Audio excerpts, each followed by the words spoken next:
Just so you know, we're all being recorded. So don't be on your best behavior. I'm kidding.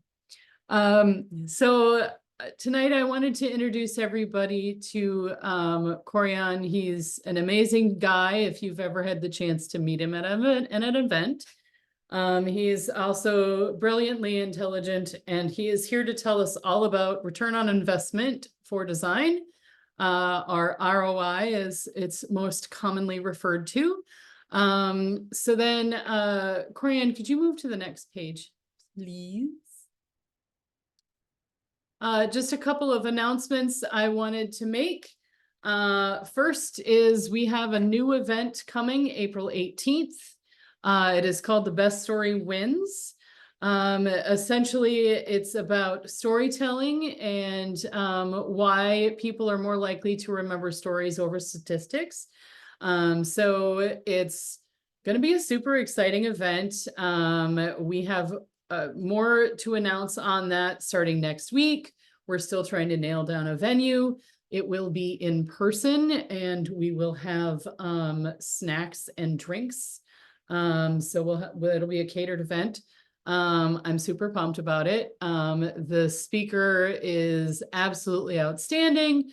When I put up the event notification, there's even going to be a little video that you guys can watch to kind of get a flavor for what the event is like. He's setting a new bar. But at any rate, we're really excited about the next event. After that, we're going to have an AI event. So all about AI. We've got a couple speakers for you. We're going to talk about some of the myths and expectations about AI in research and what is AI. We're also going to talk about how to design an AI product. So, and I may have one more juicy speaker to announce as well. More to come on that. And then we have a couple of events coming for June and July. And July, of course, is our summer social. Please do not miss it. It is a paid member only event. So you definitely want to make sure that you sign up. In fact, you should be signed up already, if not. So if you're here enjoying this very free event, consider it a sneak preview to a real event.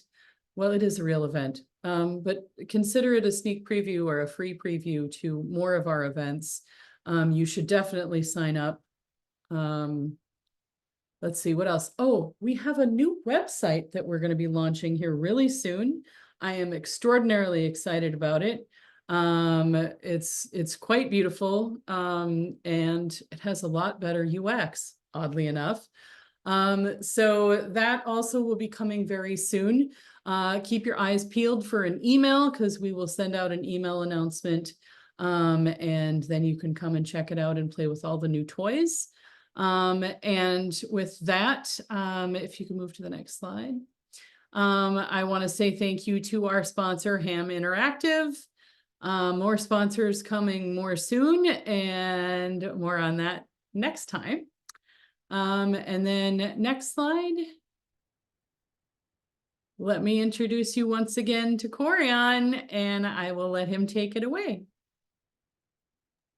Awesome. Well, thank you, Mara, for such a kind and thoughtful introduction. And I hope you all go ahead and sign up for those events, especially the Summer Social. I'm definitely looking forward to that. So if you haven't already, definitely keep an eye out for those. I also want to thank you to Anais and Trina and the other board members for helping support tonight. And then, of course, a special thank you to Tim and Tim Ham Interactive for sponsoring today's event. So my name is Corian. I'm super excited to be here with you all tonight. We'll be discussing the ROI of design and demonstrating business value. So whether you're a freelancer, in-house designer, or agency, at an agency, this event is geared for you. Awesome. So let's see. All right, cool. So here's a look at some of the topics we'll cover tonight. First, we'll spend a few minutes building trust, getting to know each other.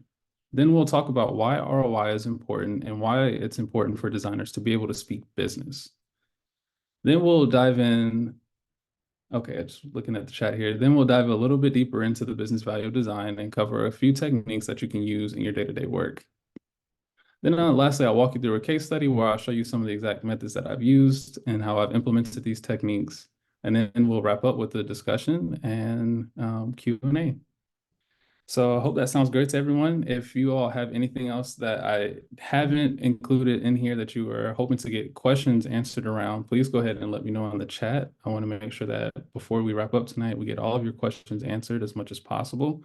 And if it's something that I can't get to or I'm not able to spend more time on, I can follow up with you afterwards. So for the goal of our conversation for today is to understand how design and business objectives align. I'm hoping that by the end here, we'll learn how to create UX metrics that matter to the business, be able to capture ROI for our various design projects and activities, and then be able to deliver value to stakeholders. So before we get started, I want to set some expectations. Everything that I share with you today comes from my 3 years of working in digital marketing, plus my 4 to 5 years working in product design. Now, we're not going to cover any advanced level business topics tonight, so unfortunately, you won't be walking away with an MBA, but we will get into some techniques that hopefully help you to set a foundation. And the last caveat is that I'm not a financial advisor, so I won't be able to share any financial tips for you or help you improve financial outcomes for your business.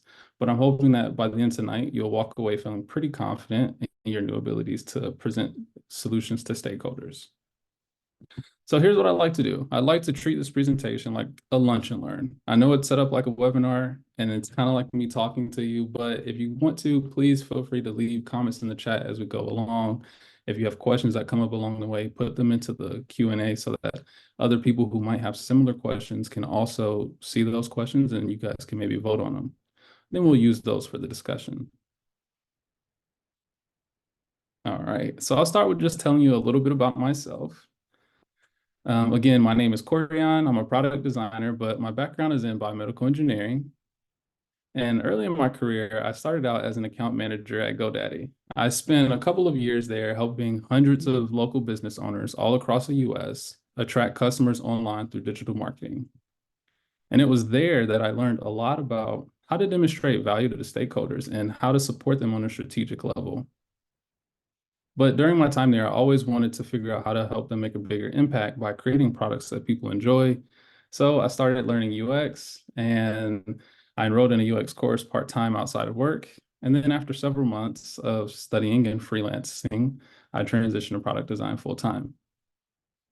In my last role, I worked as a product designer at Manifold Group, a venture holding company, where I spent the next couple of years helping early stage startups and enterprise clients.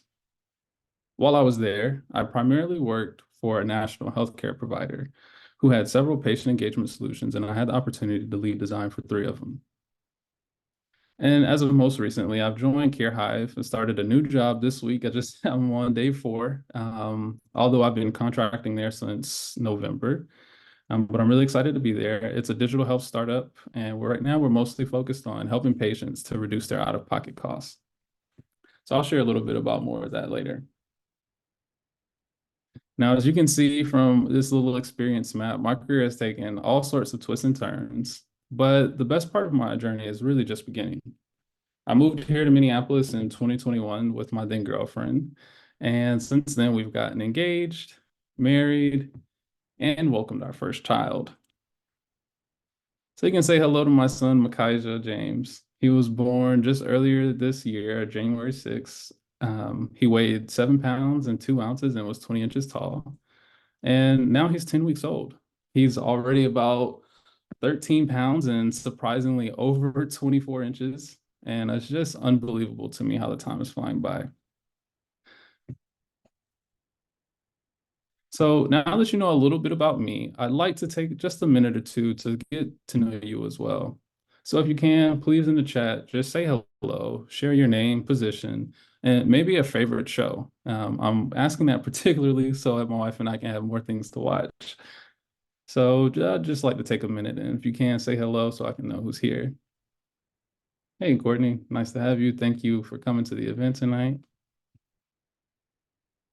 Ooh, Zach, we have a service designer in the house. What's up? Welcome. Hey, Nicole and Brenda. Okay, Allison, founder and coach.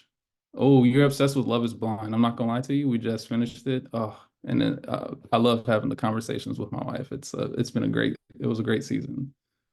Okay, Lindsay seeking her first UX role. Awesome. Well, great. I'm so excited to have you all. Welcome, welcome, welcome. Awesome. Kadir, Michelle, thank you so much. I'm so excited for all of you all to be here tonight and to spend this time with me. I hope that we'll make it a productive use of our time. We have about an hour and a half, so we'll wrap up here around 8:30, and I'll do my best to make sure that we get through everything before then.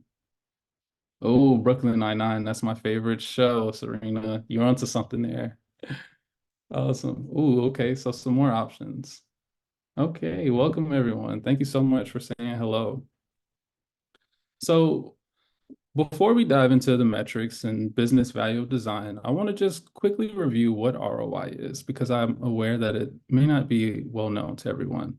So ROI stands for return on investment, and it's a basic fundamental concept that a lot of people understand.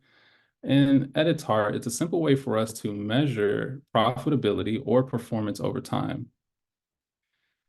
More importantly, it allows our stakeholders to make informed decisions about where they should put their time and resources. Perhaps you've heard that every $1 in UX yields $100 in return. Designers will often refer to this statistic when they're trying to get buy-in on a UX initiative.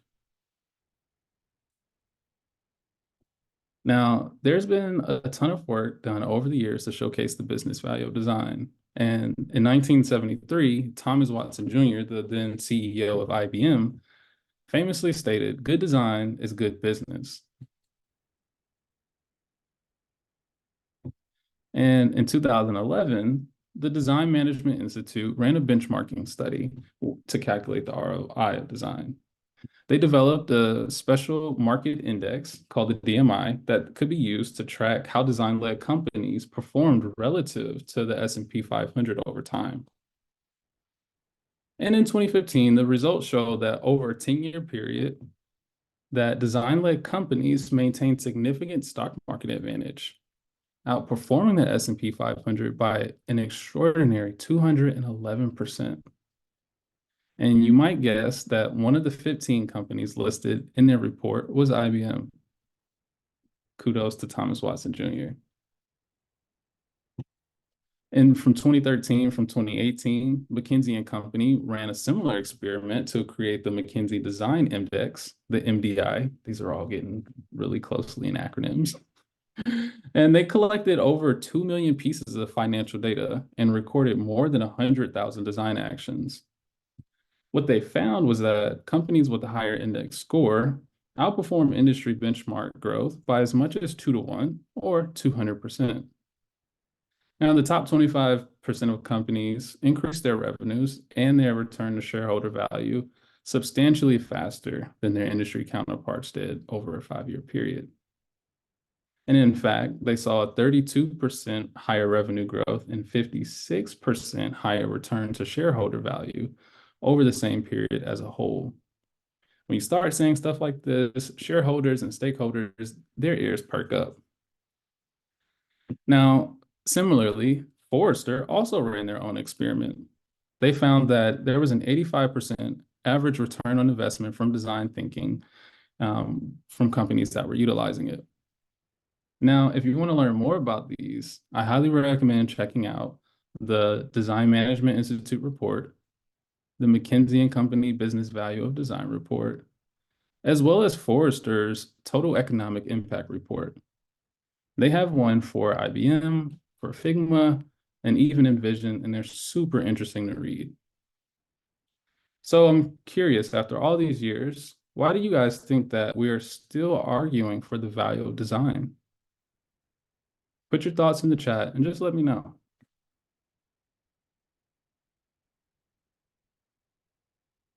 Someone else here. There we go.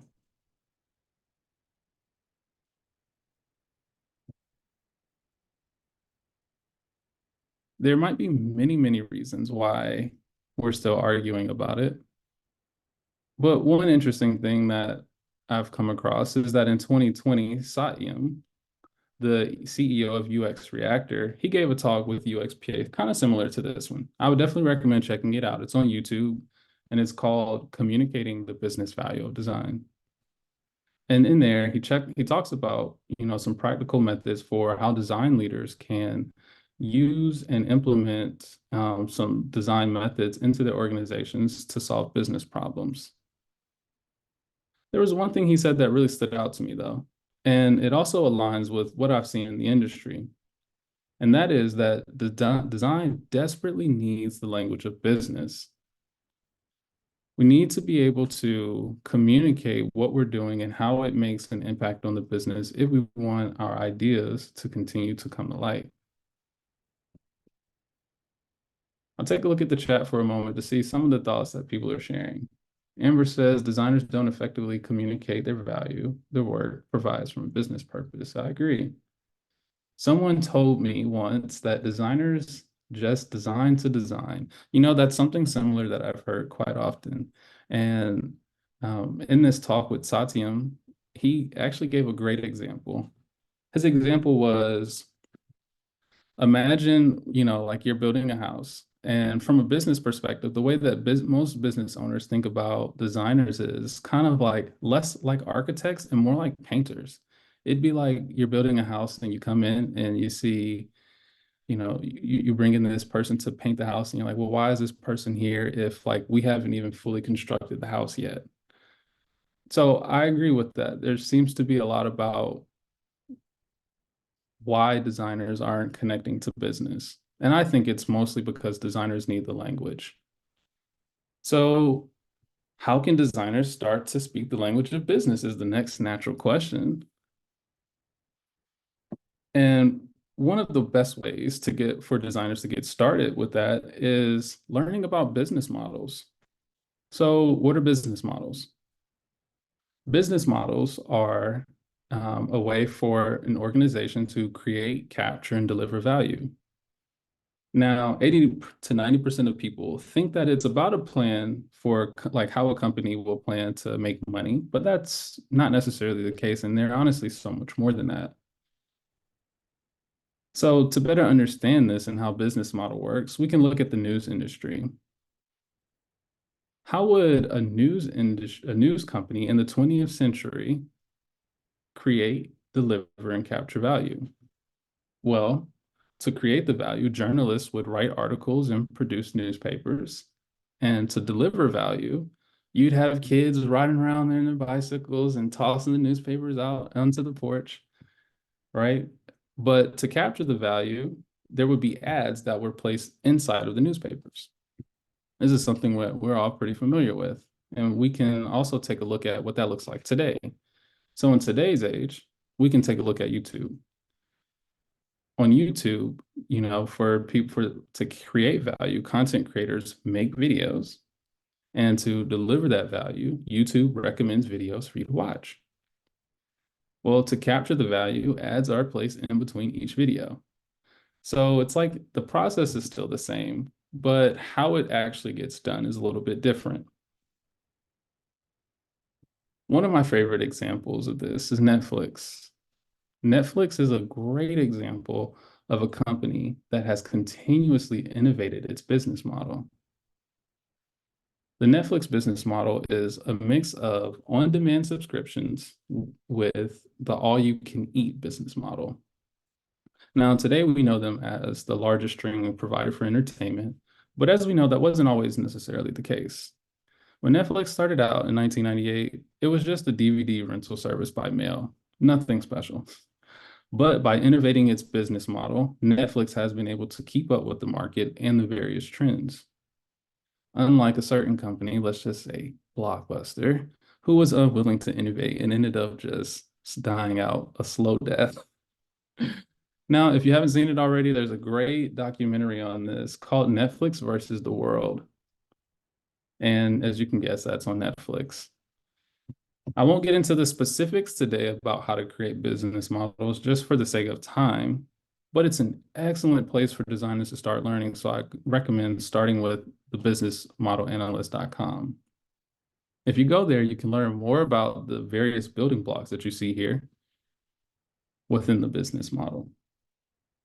And once you get the basics down, what I recommend doing is taking your favorite, product or service that you enjoy using and seeing if you can reverse engineer their business model and figure out what that looks like.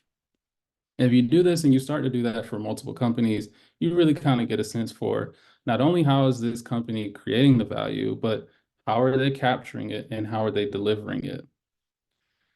When we talk about impacting the bottom line, what we're talking about is this cost structure and the revenue streams and being able to hit those and connect our work to it. So when you reverse engineer it, you can start to see and communicate to stakeholders with a little bit more clarity about how you're actually going to get there. So let's zoom in on the key components of the business model: created value, captured value, and cost of delivery. So when it comes to business models, this equation is extremely important. Created value has to be greater than captured value, and the captured value has to be greater than the cost of delivery. Or in other words, we have to create more value than we capture, and then we have then it costs and then we have to capture more value than it costs to deliver. A business model is really only sustainable if this equation holds true. Now, what I love about design is that as designers, folks in UX and product, we are in such a unique position because we are at the front lines of this value creation. We're the ones focused on how can we better solve this problem, but not just for the user, but for the business. So if we're creating value, why does it feel like designers are constantly not being valued? It's a frustrating experience. And my take is that most designers, myself included at times, will get so siloed because we focus on the user so much that we throw the business out the window. And the problem with that is that the business or that the user doesn't exist without the business. You need one to have the other. So while most designers were so busy over the last several years talking about making things user-friendly, you have other functions like product who are talking about things like acquisition, activation, retention. These are all things that resonate much more with C-suite executives and key stakeholders because it speaks to that bottom line impact. And I believe that's why there's such a big disconnect between the value that designers creating versus the value that they're delivering. So if you take nothing else away from our conversation today, I want you to take this. In order to connect the value that you're creating with the value that you're delivering, you need to connect your design outputs, as we can see here on our left side, with the business impact on our right side. I'll briefly go over what the differences between these are. Outputs are the things that we produce, like our journey maps, our wireframes, our mock-ups, the stuff that we love to work on. And the outcomes are the results of those outputs. These are going to be things like improved satisfaction, ease of use, the things that we're familiar with. And then impact, on the other hand, is the broader long-term effects of results like customer lifetime value and retention. So why is it important for designers to speak business? Again, it's absolutely critical for designers to speak business if we want to be able to connect the work that we're doing with the bottom line.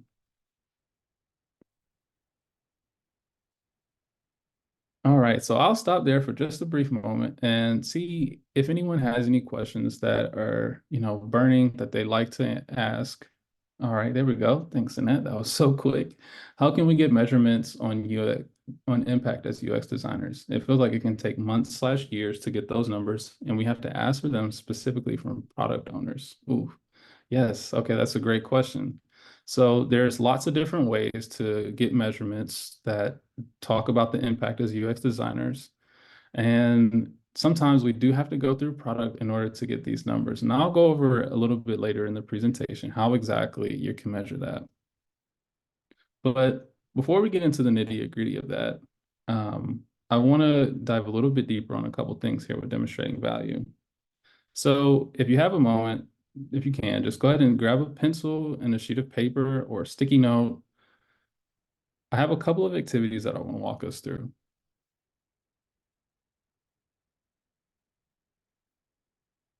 Now, while you all are getting those, I have a question for you. I'm curious, how are you measuring UX currently in your org? So, Annette, that would be my question back to you. What are you currently doing to measure it?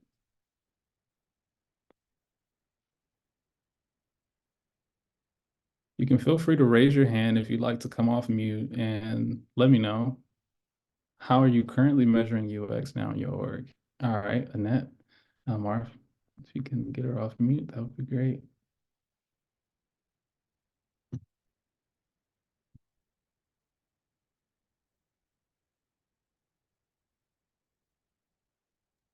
Currently, we're Hello. measuring the You should be able to talk now, Annette. Okay, can you hear me? Yep, we can hear you. Okay, great. Well, this is a really interesting question because currently I have moved around on from product to product within my organization.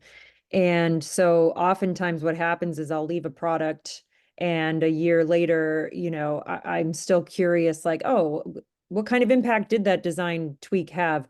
Currently, I'm on design systems, which means that the success of the products that we deliver for is our success. And it's actually very difficult to measure unless we're measuring actual like usage data, which is it's so niche that this is the kind of thing where I have to go back into some of my older projects and be like, okay, what was the impact of, changing that make an appointment flow? And I don't know. I have to go back and talk to the product managers or the BAs or whatever and see if I can get some data on that. So it's a question that I can't answer. I don't have a good answer for that.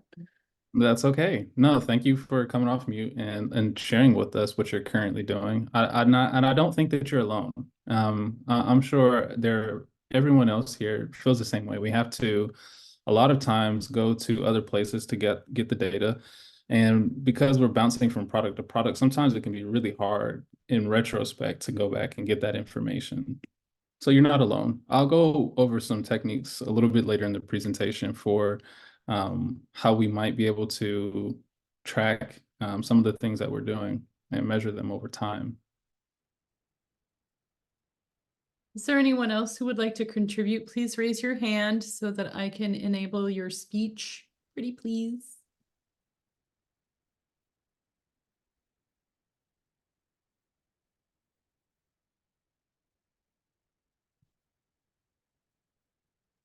I can chip in a little Corian for myself. I also have access to some of our analytic tools, but mostly because I make sure I ask for them always. Because for me, when I'm doing design research, it's important to actually get that as research data, right? So at Estee Lauder, we use a tool called Full Story, which is an amazing tool, and it allows us to look at session replays so I can see how users are interacting with the site. And then once I make an enhancement, I can see how it's going to perform that way. And then I can also see a bunch of metrics like I would in Google Analytics. That's awesome. Yeah, it sounds like you are able to make changes within your product and then be able to track some of those changes through analytics and see what the impact is and how and be able to make future decisions based off of that data. Am I understanding you correctly? Yes. Awesome. Yeah, no, that's great. As you can tell, Mark, that is that expert level, right? Getting access to some of those analytical tools is a great way for you to make sure that you get the data that you need and that you don't run into some of those challenges that you were. And one of the other things is even if you do have access to the analytic packages, like I remember having access to some, and if you don't like keep some of those notes for yourself, of like, here's, some baseline numbers that I can be able to, keep and also can share publicly, it's hard when you go back in retrospect to try to make a story out of those things. So definitely I recommend trying to keep some of that information if you can. Of course, you got to make sure you can share it publicly, though. I will say also that a lot of places I have worked traditionally have not given UX teams access to these tools, but often if you ask for it, they'll be like, oh, sure, yeah, did you need access to that tool? I didn't realize.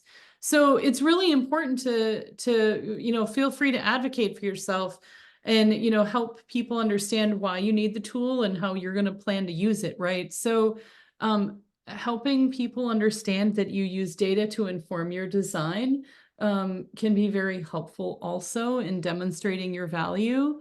And then it also allows you to be able to go back and say, hey, that thing that we did, I noticed that it increased our AOV, which is average order value, which you can get out of GA usually. But you can be able to say, hey, I know this, we made that change and AOV went up like $3. I mean, that's kind of a big deal. So Yes, love it. That's huge. And yeah, I mean, I love that that's what you're doing, because you want to be able to start to be able to tell a story over time for all of the small changes that you're making in the product, right? And how it's impacting very much revenue-based things like average order value. We'll dig in a little bit deeper on that, but yeah, that's amazing, Mara.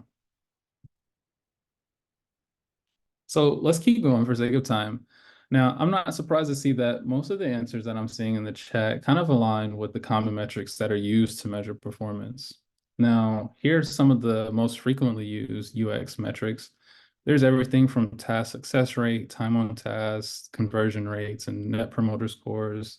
We are all super familiar with these, but if you're not, these are the top 10 that you'll find if you're looking around for it.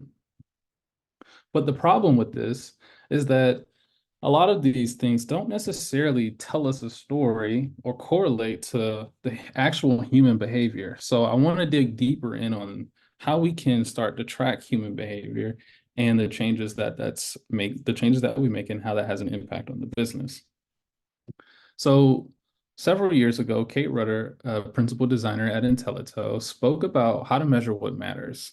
She has a 90-minute video on YouTube that I absolutely love and would highly recommend checking out.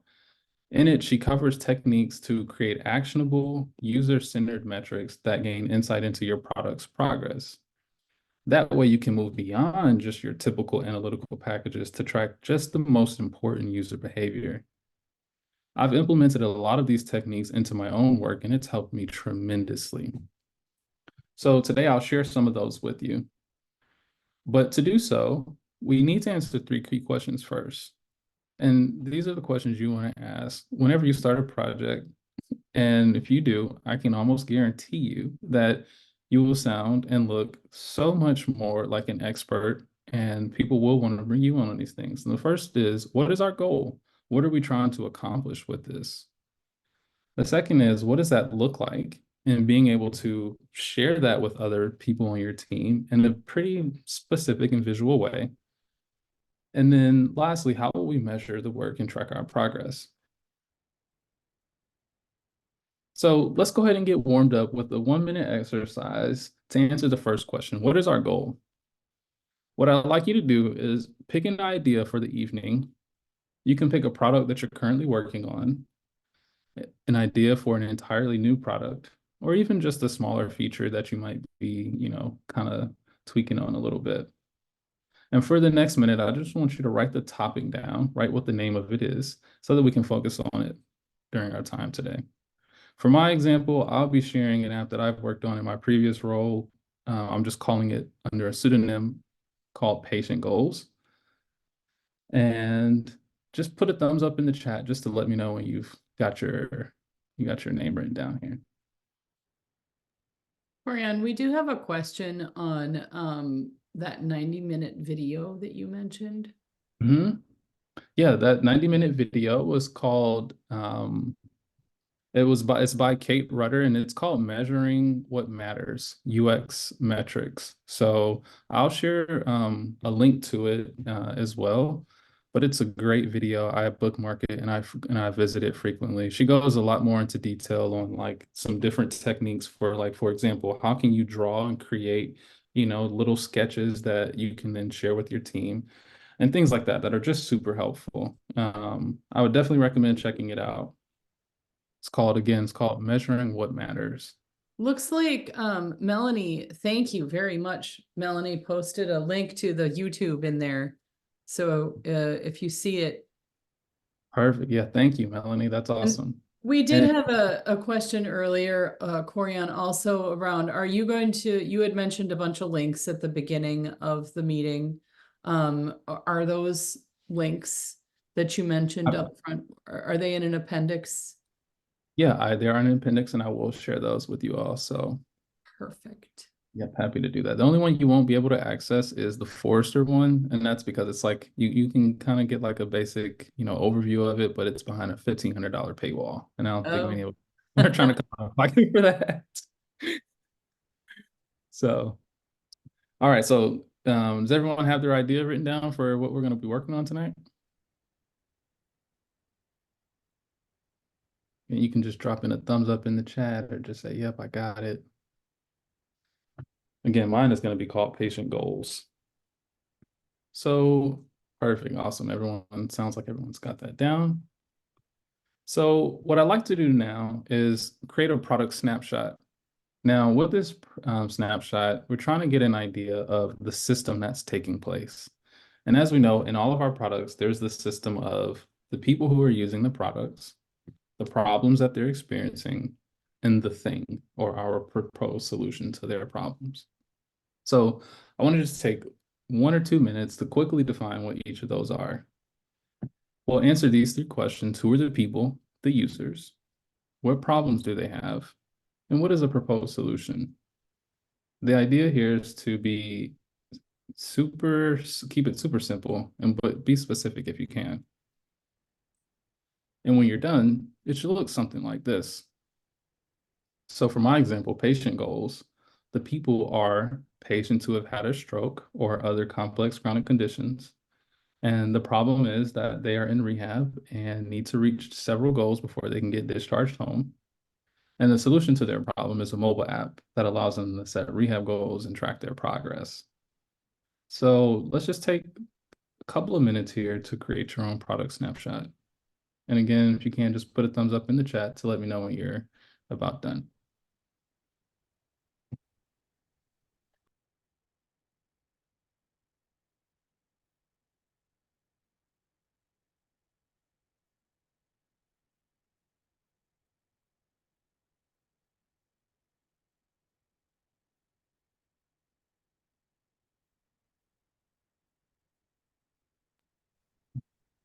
Awesome. Yeah, I like the rocket ship. All right, cool. Seems like we are getting along just well. So once you have this down, we'll go ahead and move forward. Give us just another moment here.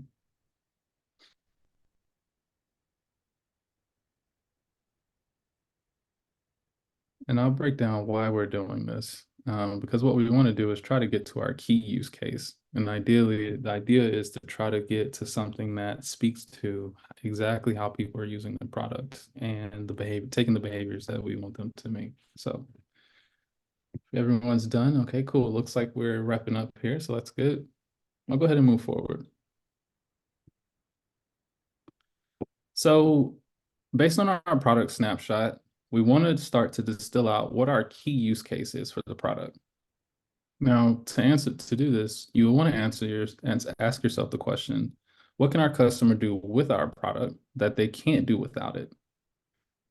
It can be a surprisingly tricky question to answer, but just give it your best shot. And again, try to keep it simple here. So for my example, patient goals, it'll look something like this.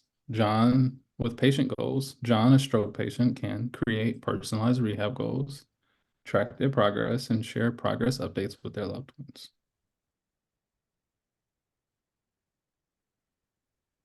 I'll go back so that you can see we're inserting with product feature interaction. Our persona can accomplish X, Y, or Z. And again, we'll just take another couple moments here, a couple minutes here, and try to get this key use statement.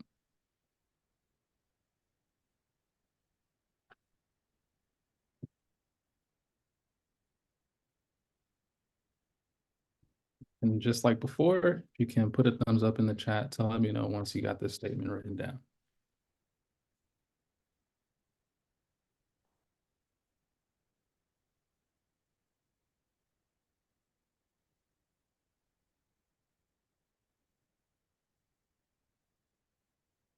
Oh, awesome. Thanks, Trina. Some UXPA looks like we got another rocket ship.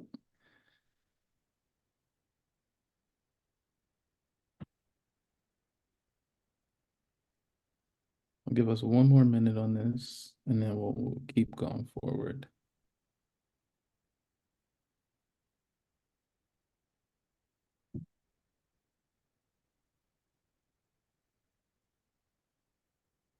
Awesome. Okay, cool. Looks like people are starting to wrap up.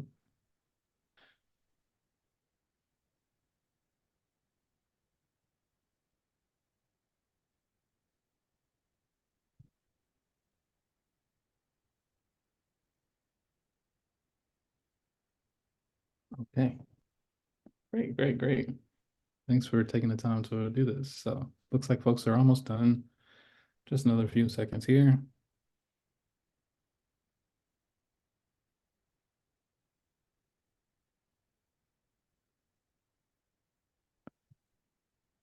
All right, good to go. All right, cool. Thanks, Paul. All right, so let's talk about metrics now. So now that we have our product snapshot, we've been able to write our key use case. I want to start to dig into how exactly will we measure the product and track our progress. So let's talk about what a good metric looks like. A good metric will measure the usage of your product by a person.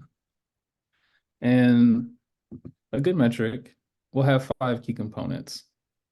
It'll be clear and specific, normalized, comparative, actionable, and it'll also change behavior. So clear and specific means you know which interactions represent the desired user behaviors. That means that in the product, you can support those specific interactions and actually link them directly to the key user behaviors that you're trying to increase. Normalized means a simple ratio calculated as a percentage to help us balance out big changes in total quantities.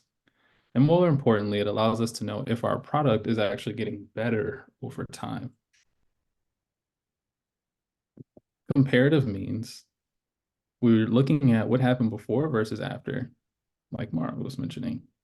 You wanted to ideally correlate the changes in your product with changes in results. And this should happen at regular intervals so that you can see how those are comparing over time. And then actionable means not vanity, or in other words, there's something we can do with the data. Now, a set of metrics that are very common in product marketing are things like page downloads and views and likes, etc., all of these sorts of things, but they don't really tell us about how people are actually using the product.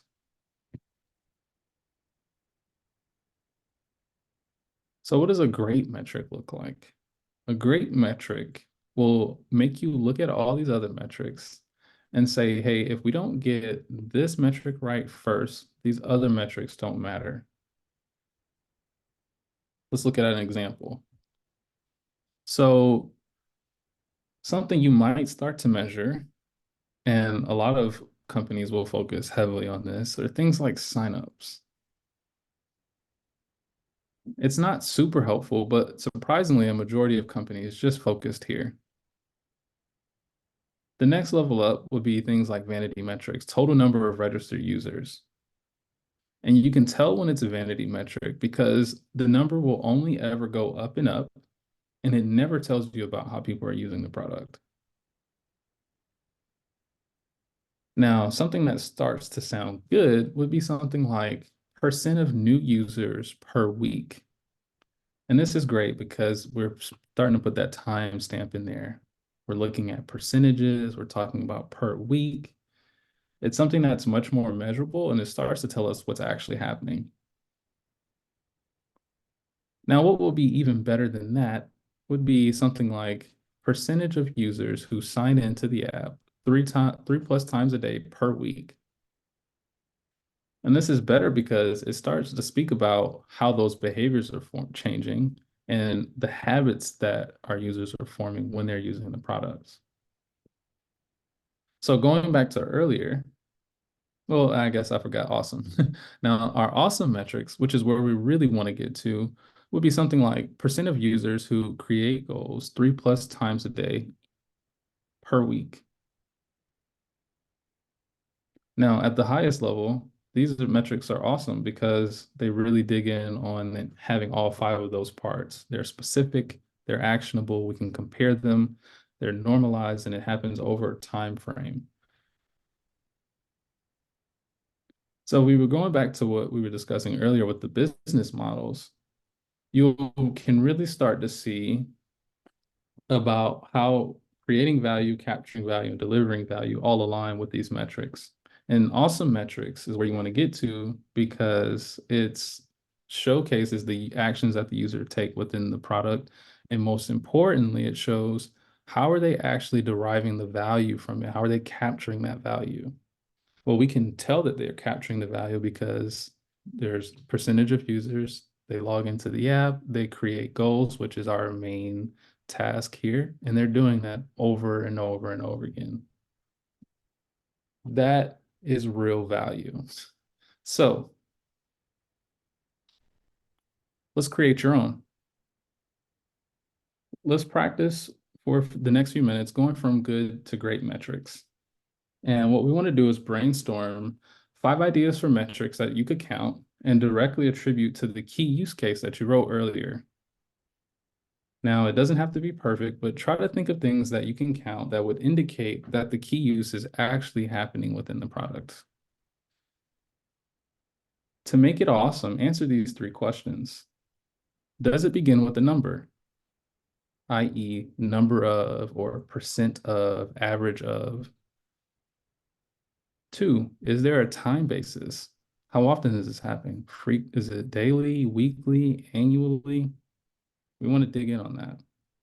And the other interesting one is there an object basis? Downloads per week, goals set, for Airbnb, it might be something like rooms booked, And so for the next 3 minutes, let's just take a few moments here to brainstorm those 5 metrics. And again, just put a thumbs up in the chat to let me know when you're finished. I'll give us 3 minutes to work on this. Again, doesn't have to be perfect.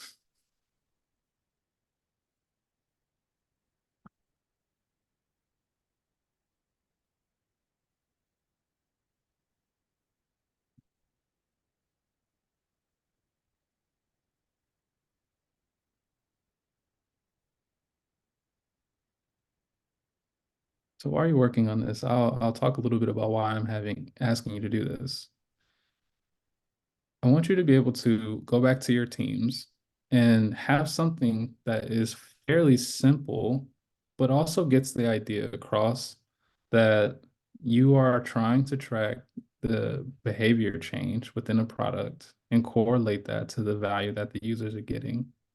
And if you have a very simple product snapshot, we can get all of our teams aligned on, yep, these are the users. Yep, this is the problem. Yep, this is the solution. And you can also get them to align on that key use case. Is this key use case the one that we actually want to track? What you might find is that sometimes various parts of your team might have their own, and you can kind of see how they can kind of combine, or you might hear something entirely different from your stakeholders that they're hoping to understand. But if you have this and you have this awesome metric, you can take it to them and you can all start to iterate on it together. Yes, thank you, Courtney, for that. I appreciate you all taking the time to do this. I hope it's been helpful so far. We'll take another minute to work on these metrics.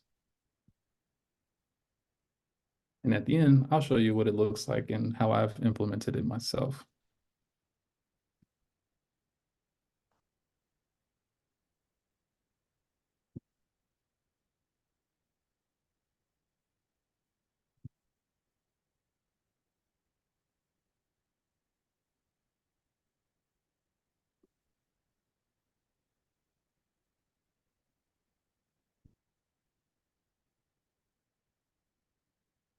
Trina, that may be the Forrester link. It looks a little different. The one that I have, I will share that with you at the end. So again, you guys can just put a thumbs up in the chat so I can know when you're about done. And if you need more time, that's all right. Just let me know.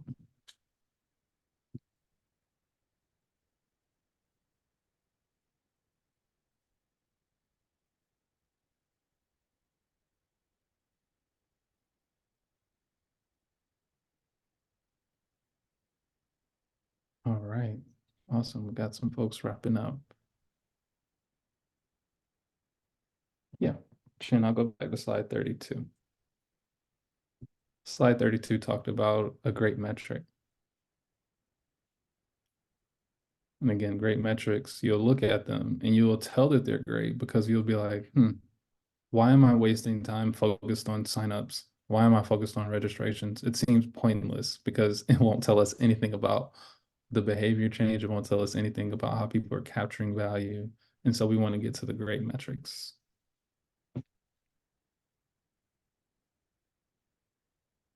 All right, looks like folks are wrapping up. Now, would anybody like to come off mute and share a metric that they have as an example? Or you can also drop them in the chat.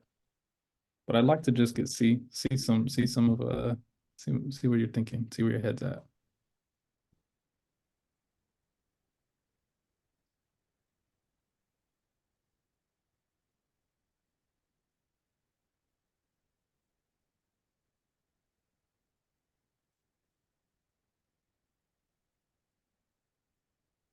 Anyone? Bueller? All right, Annette. Oh, we got Lindsay. Lindsay, I'm gonna let Lindsay go first. All right, Lindsay, you should be able to talk now. Hello, hello. Hi. Hi. Okay, mine hopefully will make sense. It's utilizing the Airbnb app, but I have a friend who hosts and I clean for them, and I thought a great enhancement would be where the special notes from each guest could be put in a certain spot by the host, and then that could get output into an agenda for the cleaner if they have various cleaners who come to the home. And so by the app outputting this report, rather than having to dig through messages and stuff, it could say, you know, they were here for a birthday, or the people coming are here for a birthday. They're from this state. They've never been here before. And so that could maybe have some welcome message on the behalf of the cleaner, or if it's someone who has been here for a week, they had 3 dogs, whatever, to look for that kind of stuff. And so an outcome that I was thinking about was maybe the number of reviews per month that mention something about personalization or some sort of extra connection that this allows thanks to the technology. Love it. Love it. It sounds like you are, you said number of reviews per week that mention, you know, something that speaks towards, that. And it sounds like you also have a way within the UI to capture that. So I love it. Sounds great. Thank you. Do you have a time frame for it, for how you would measure that? I think it'd be kind of tricky because that's where it's not as much about the guests, because this place already gets great reviews. So maybe, yeah, it could be rolled out to places that don't have those greater reviews, trying to bring up their overall score, or getting better comments from guests. So yeah, it'd be just an export of the review data. Love it. Yeah, it's something you might be able to track like on a monthly basis or yearly, maybe it's a yearly report, but it sounds like that report getting generated automatically and it check in at, regular intervals to see how many reviews have been up there. No, that's awesome. I love it. Thanks for sharing, Lizzie. Thank you. Awesome. Anyone else? Okay, Paul says percent of reviews per week, mentioning personalization. Love it. Love it. Okay, that's great. That's very specific. Well, yeah, these are great. Thank you all for taking the time to do this. For the sake of time, I want to go ahead and keep moving forward. And I'd like to spend some time now because we've reviewed what ROI is, why it's important. We've spent some time talking about metrics and how to create an awesome metric. Well, now I want to talk about how to capture the ROI from these metrics and how exactly that works on impacting the bottom line. Now, Nielsen Norman Group, NNG, has an article that I frequently reference and share with others. And in this, they cover how to calculate the ROI design for projects in 4 steps. I've condensed it down to 3, where you establish a baseline, you're choosing a KPI, and you're converting that metric. So first, you'll need to establish a baseline by collecting UX metrics through a benchmarking study. That way you can do it before and after your design change. And in your benchmarking study, you need to collect several metrics.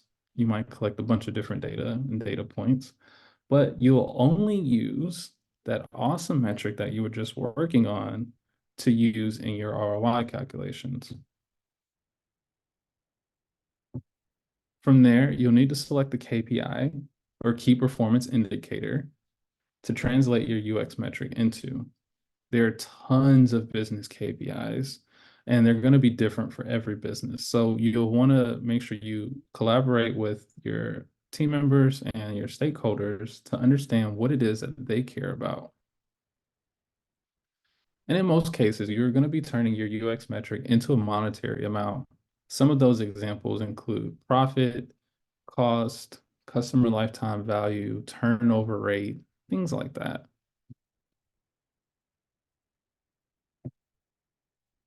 And then next, you need to find a conversion ratio for your ROI calculation.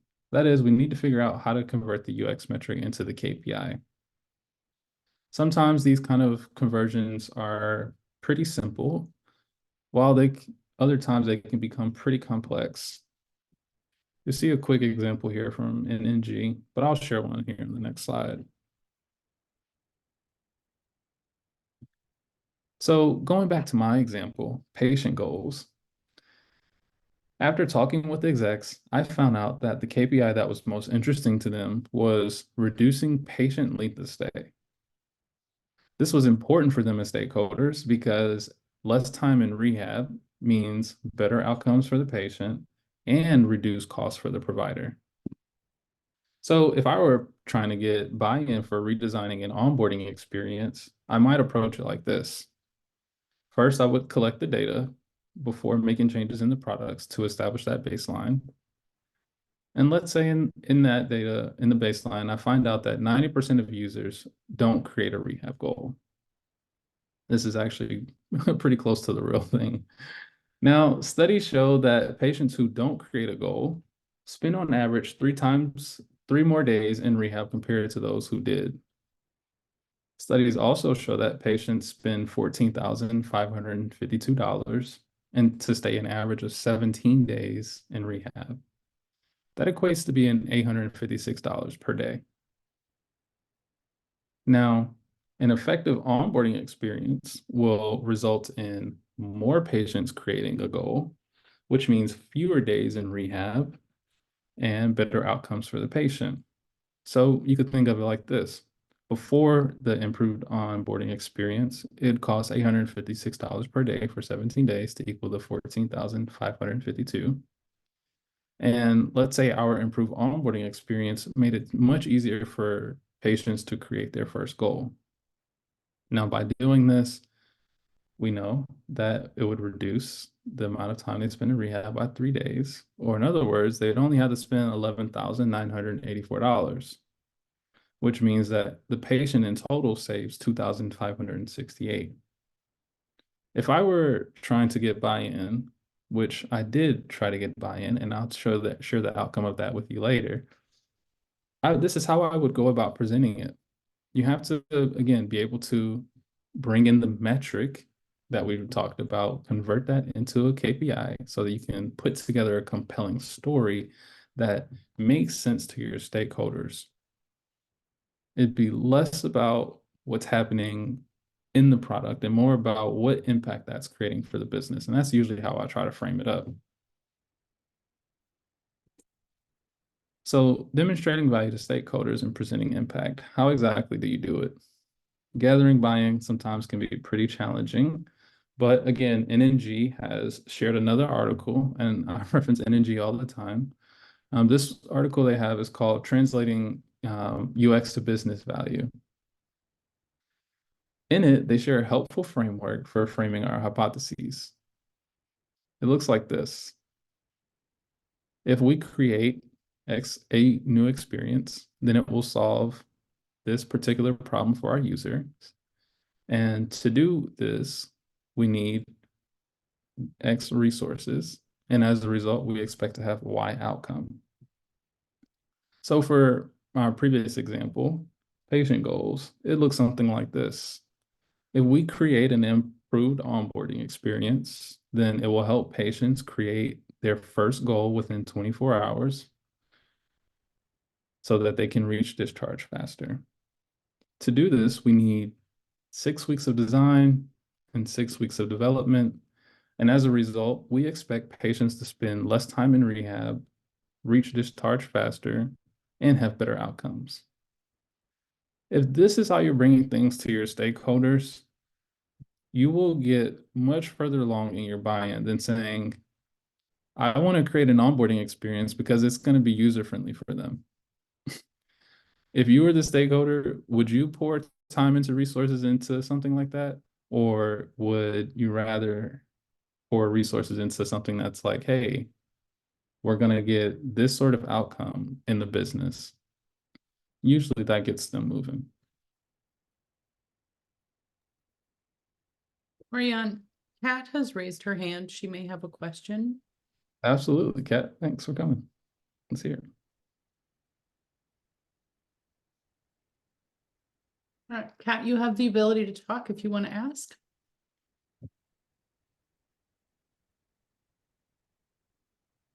You're on mute.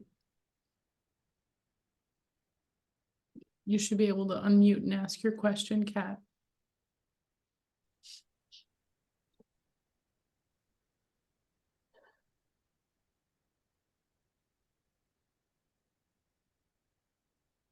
Hey, Kat, if you're talking, we can't hear you right now. But it does look like you're off mute. I'm sorry, that must have just been a clumsy thumbsy. No worries. No worries.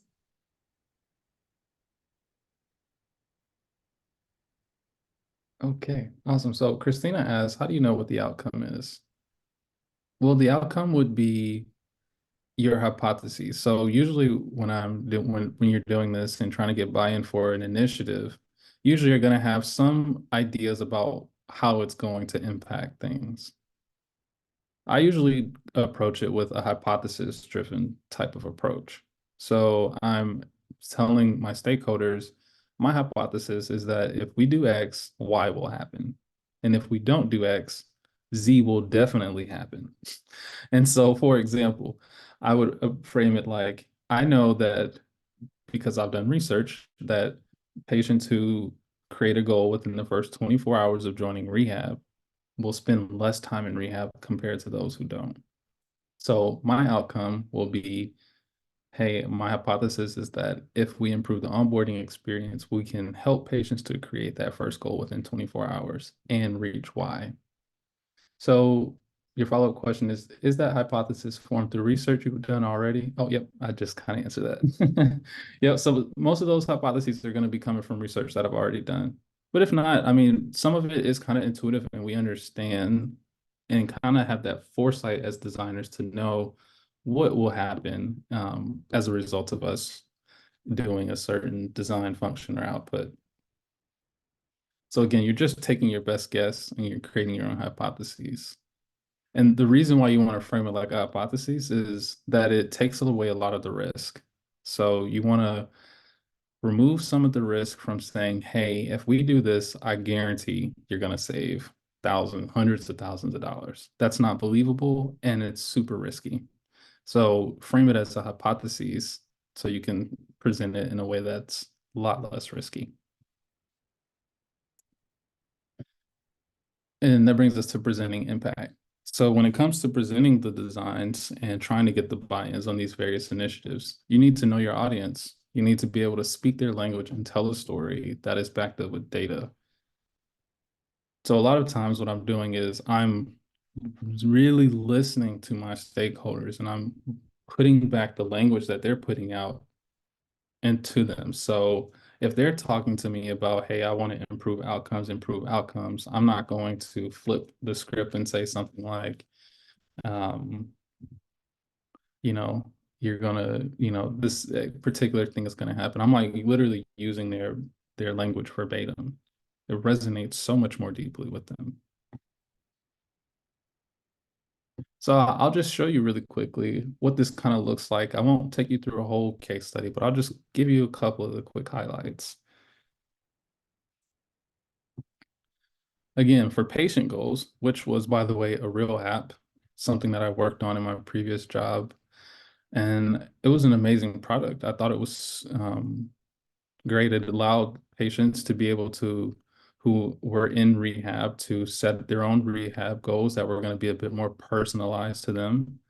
They would be able to invite family and friends, view their progress updates, and hopefully report on their outcomes. So before designing anything, this is the kind of things that I usually am creating. Just very simple tables to get us all aligned on what are the key tasks that are happening within the product. Again, those are our key use cases and the behaviors that we want to track. And then I'm looking at what metric that might be registration, success rate, unique logins, etc. And I'm detailing out where exactly in the UI that's going to be happening. And then from there, I'm talking about the method that I'm going to use to capture the data, whether that's analytics, usability testing, surveys, etc. And then I'm tying that to the business outcome. And in this case, it would things like increased engagement, reduce length stay for patients, better mobility and self-care scores. Things that, from a business perspective, those are the outcomes that they're looking for. Now, our early research showed us that it was super complex and confusing for patients to create their own rehab goals. We can see here that on the left, that there's a current progress bar with the testing goal, or with the patient's discharge goals progress. It's like a percentage. And then it has a legend, and then a bunch of different assessments that the patients need to complete. But this was super confusing for our patients because it wasn't quite clear to them which assessments correlated to that discharge progress that they were hoping to reach. It got even more confusing because they had additional goals that weren't nested underneath the goal screen. Again, our population were stroke patients. So for someone who's had a stroke, they might have to they'll have to work with a care team that consists of like speech pathologists, occupational therapists, nurses, you name it. And they need to be able to do these different things like walking and eating so that they can return back to normal daily activities. Well, this was all super confusing for them. It was super confusing for me coming into it. And so we wanted to figure out, how might we simplify these rehab goals for our patients? And so you can kind of see that I did it like a quick audit. So I went through and I saw, hey, where are areas of opportunity? And what in the UI can I start to create these actions that we know our users need to create? And I can put them up here so that our stakeholders can track them. So you'll see some of the changes we made here. And the main difference here was that we brought all the goals into one screen. And most importantly, we centered the goals around what mattered most to the patient. So instead of them coming in and just seeing a little tiny discharge goal progress bar on the left hand up there, they would come into the app and they'd see one discharge goal that told them this is how far they are and this is how much improvement they've made since they last logged in. And then they could talk with their therapist and create these personalized goals that would then get input into the app. You can see from my sketches here that I was showing my stakeholders where exactly in the UI we would capture and track certain things like activity, how often they were going to be clicking into the activity so that they would see their progress updates. How are they going to be clicking into their goals? So you'll see I'm creating the UI tags in here. And then we landed on something like this, improving patient engagement. Very clean, very simple solution that was geared towards our patients in a much more patient-centric way.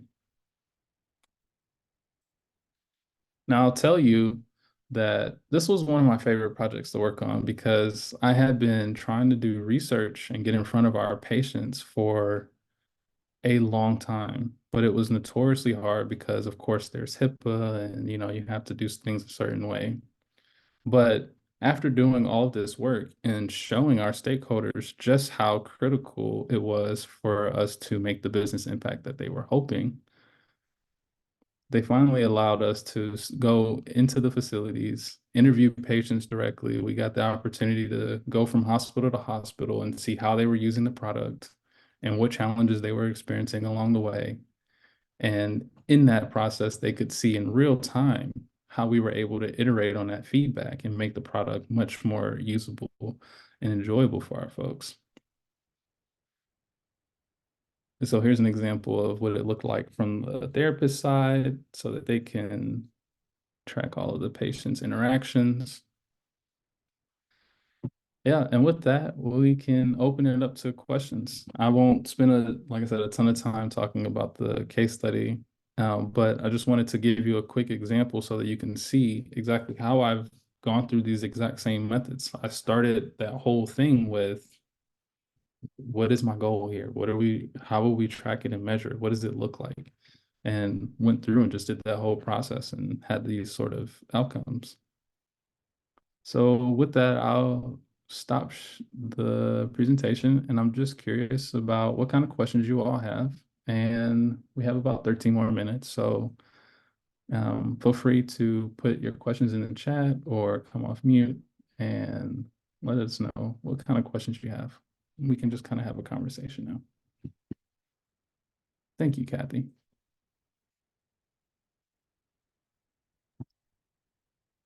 So I got some questions for us that might help kickstart some of the discussion. And these are questions that I typically get when I'm mentoring or talking with other designers. And it's things like, how do I quantify my business impact? Are analytics the only way to measure ROI? So what kind of questions do you all have? That's awesome, Christina. I'm glad to hear that this was pretty timely for you. Again, I'll share the links to everything. And I would definitely recommend, since you are in the middle of defining your metrics, to go check these out and do some further learning.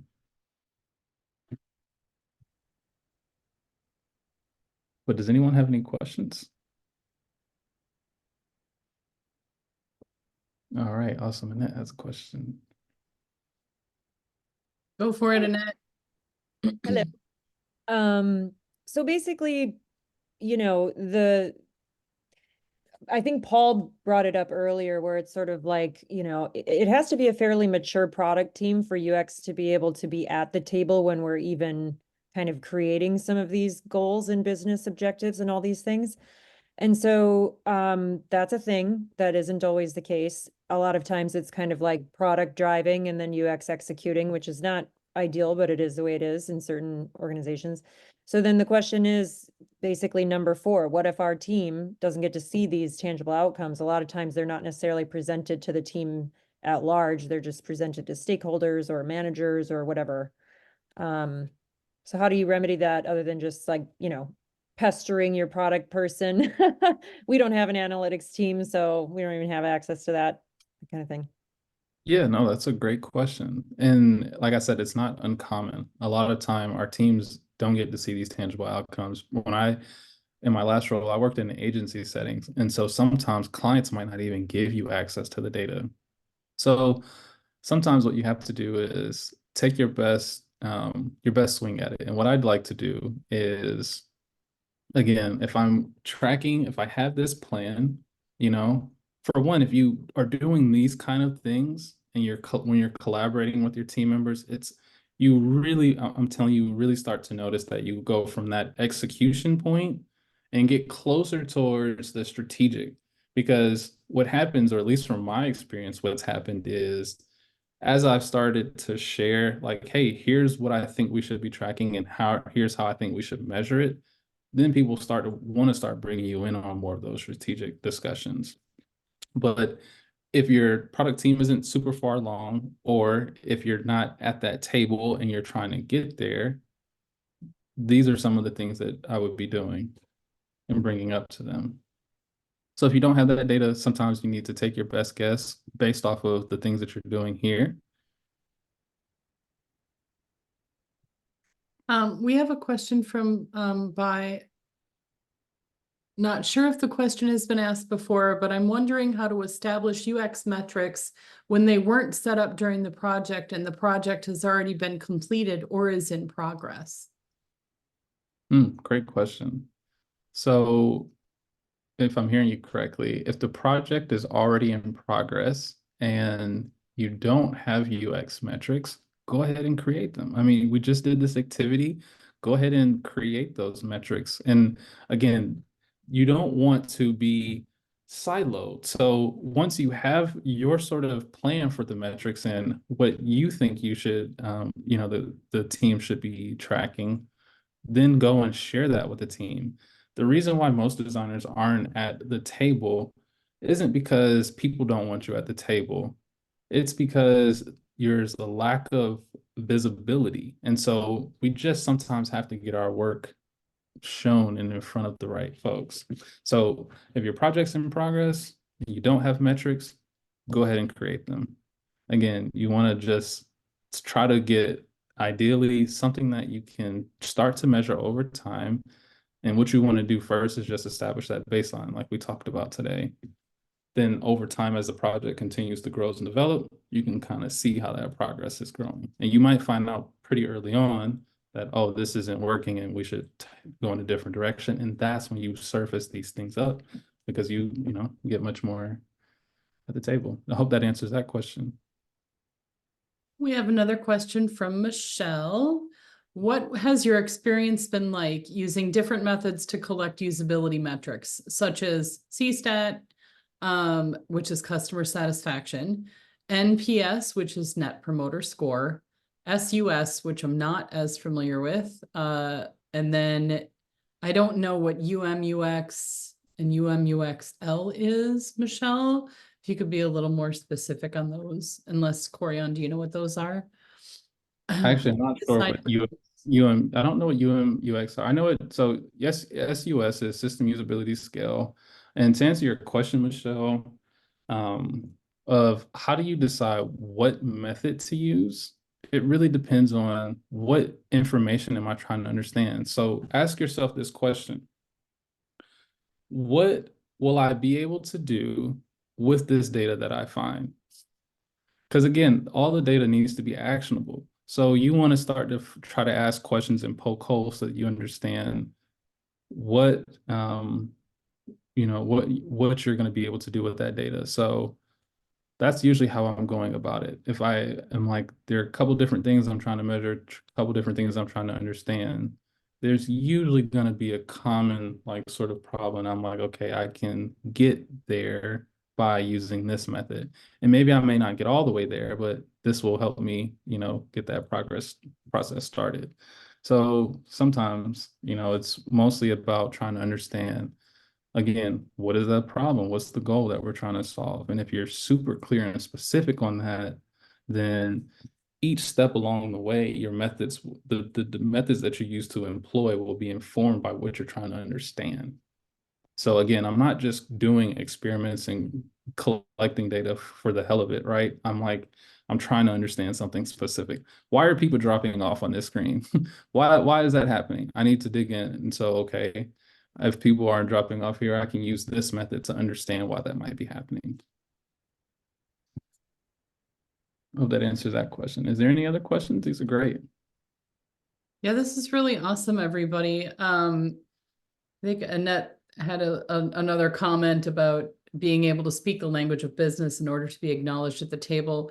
And I don't know if it's about the speaking the language. I think a lot of it is just asking the questions, right? Because sometimes you're not looped in, not because they don't think you're worthy or because they don't think you want to know, but they just don't know that you want to know, right? So I started asking the questions early on. I'm like, well, why are we doing this? What are we hoping to get out of it? Because sometimes, honest to God, sometimes product doesn't understand that you need to understand what we're trying to accomplish. Because if you don't understand the goal, it's hard to design sometimes, right? And product doesn't always necessarily understand that. And sometimes there is no product. Sometimes, like I've been in organizations where it's just a marketing person and they don't understand that you have questions you need answered to really design well. Things like, what do we need the user to do?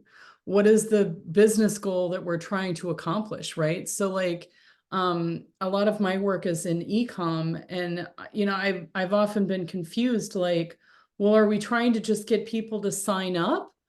Or are we actually trying to get them to buy something, So like I did subscription stuff for a really long time. And it's like, well, shit, if you just want somebody to join the mailing list, I got you. No problem. I can do this in 2 seconds.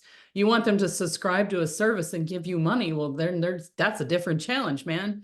So it's really helpful to just ask all of the questions. And sometimes people don't know what they don't know, and sometimes they don't know that you need the information. So never be afraid to ask. One thing I did teach myself a very long time ago was, if you don't ask the question, it's always no. Ooh, yes, you miss 100% of the shots you don't take. Yeah, I love that, Mara, and it's spot on. Like I personally get to the table because I am poking holes. I like that I realize is one of my unique differentiators. I can poke holes and try to start getting people to think, oh, okay, well, yeah, I guess I didn't quite consider that, or yeah, if we had the user do this, then maybe they're not going to be able to accomplish this other thing. So really, you're just trying to poke holes and understand, tomorrow's point, what it is you're trying to do. What are you trying to help them to accomplish? Because the whole point of the business existing is that it's helping a user to solve a problem. And if you're not solving a problem, then literally you're just wasting everybody's time. So you want to try to get to, all right, is this really helping solve the problem? Because if, like Mara said, if you're working in e-com and you're just focused on having people sign up, you're not going to get anywhere. You're never going to make any money. You're going to have people sign up all day long and just sit on a list, right? Whereas you're trying to say, okay, are people adding things to their cart? Oh, okay, that's not happening. Why is that not happening? And then let's dig deeper on that. Oh, people are adding things to their cart, but they're not checking out. Why is that happening? Let's dig in on that. So Christina, to answer your question, a seat at the table, it means something different to everybody. If you ask 100 different designers what that means, you'll get 100 different answers. For me, what it means is having the opportunity to operate at a strategic level. Like, you don't want to be at an execution standpoint where it's like product is saying, hey, we need you to design X, Y, and Z, and then you just go and do it. You want to be ideally in that conversation with them saying, is this the thing that we should be solving? And that's usually, for me, what I think having a seat at the table means. Corianne, I wanted to, this is Annette again. I love participating, so thanks for letting me speak all the time. I wanted to go off of something that you just said, and I believe El Shadi mentioned as well, where it's, you know, how does one respectfully say, this is not the correct ask? So one of the very first things I ever learned in UX is, you know, business might be asking for you to build something for business needs and probably for user needs as well. And then, you know, if we in our calculations and infinite wisdom kind of say like, this actually isn't going to solve the problem that you're looking for, or, you know, this is kind of like what you said, Corianne, like a huge waste of money and time and actually not going to be that helpful of an outcome.